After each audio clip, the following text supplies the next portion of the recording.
นี่ตรงหาดไอ้ตรงที่มันจุดเชื่อมต่อก็ใสดีนะครับเนี่ยจุดเชื่อมต่อ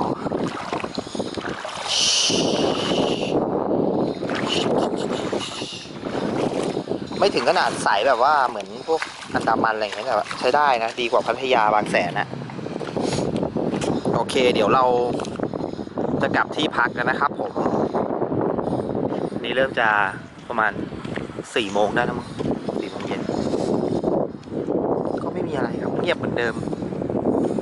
เงียบเหมือนเดิมเงียบกิ๊บใครจะมานี่แนะนำเลยนะครับมาเหมือนแบบชายหาดส่วนตัวสุดๆอ่ะหรือจะเดินไปขึ้นขี่จักรยานโอเคนะครับสวัสดีครับ